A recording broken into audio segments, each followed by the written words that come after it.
তোমাদের সাথে শেয়ার করব আমার বন্ধু জাগৃতির বিয়ের দিন রাতের মেনুটা।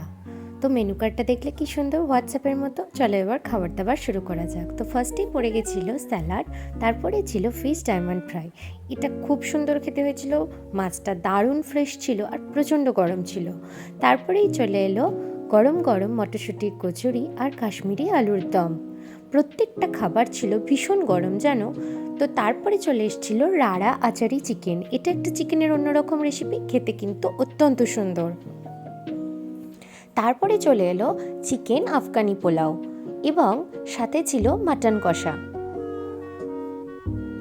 যারা মাটন খায় না তাদের জন্য মাছ, যেমন আমি।